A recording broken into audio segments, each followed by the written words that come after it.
Just like the poker community has thrived since it emerged, it's not all sunshine and rainbows. Poker has also seen some very dark days, and today we're going to tell you about those times. These are some of the worst scandals in poker history. A 3-month investigation into the controversial hands of poker involving Robbie Jade Liu concluded with no findings of wrongdoing. The investigation failed to find credible evidence, but Liu said the results were as I expected. The scandal began on September 29th, when Liu won a $269,000 pot against poker pro Garrett Adelstein on an episode of Hustler Casino Live, a popular YouTube show. Liu's unconventional play in the wild hand led her opponent to suspect foul play. Adelstein later accused her of colluding with at least one other player at the table and a production employee. The saga sparked debates over whether Liu was part of a cheating ring or simply a newbie who got lucky. High Stakes Poker Productions, which owns and produces Hustler Casino Live, launched its own investigation and hired cybersecurity, private investigation, and legal firms to assist. The report detailed the investigation's methodology, including interviews with Liu, other players, and the show's owners and employees. The Hustler Casino Live poker show, which has become the top cash game poker stream on YouTube, has made several security improvements to protect players' card information. A wall and door have been installed in the production room, and the door remains locked throughout filming. Only one monitor can display hole card information, and employees must put their electronic devices into signal-blocking bags before entering the room. The show is also implementing stricter player rules, requiring players to put personal items in signal-blocking bags and be wanded by a metal detector every time they enter the Hustler Casino Live stage. However, the report noted that no security solution or process can completely solve mechanical or electronic game cheating, and the company will need to be vigilant going forward. High Stakes Poker Productions made some low-tech modifications, including requiring players to sign a waiver acknowledging no financial investment in anyone else in the game. Mike Postle, a poker pro from Northern California, was accused of cheating over an 18-month period during the old Stones live feeds at Stones Gambling Hall. In September 2019, Veronica Brill, a commentator and sometimes game player, made some scathing claims against Postle. The poker community then began studying the charges, and most were persuaded he cheated based on his apparent ability to constantly make the correct decisions in difficult situations, primarily on the river.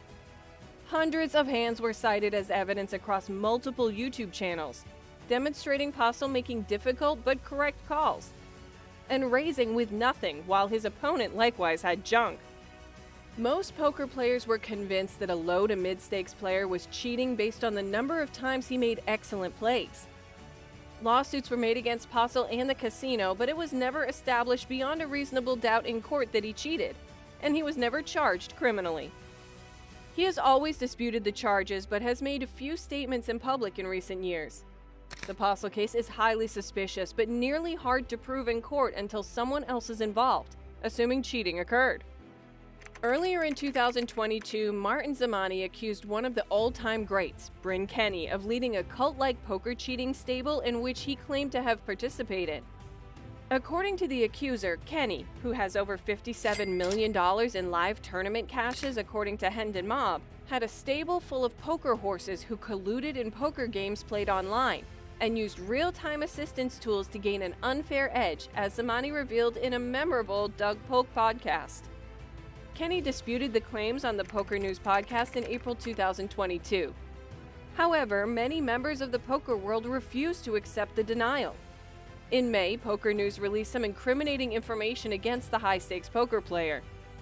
Text communications between Kenny and a fellow member of his staking stable appear to show that some collusion occurred online. During the poker boom of the 2000s, Ultimate Bet was a significant poker site. Prominent professionals like Phil Hellmuth and Annie Duke aggressively promoted the site. Although UB was less well-known than Full Tilt Poker and Poker Stars at the time, it was nonetheless a popular site with some exciting games. In September of 2000, players began to dispute the legality of certain games on UB's sister site, Absolute Poker. Less than a year later, the same charges were made regarding Ultimate Bet. Following an inquiry, it was discovered that PotRipper, a super user account, had access to opponents' hole cards and was able to defraud the poker community of more than $20 million. Russ Hamilton, the previous WSOP main event champion who is still considered the biggest cheater in poker history, was behind the entire plan. Although he never served time in prison, he has never been welcomed back into the poker scene. Ultimate Bet and Absolute Poker never recovered after the April 2011 Black Friday raid, and they have been defunct for nearly a decade.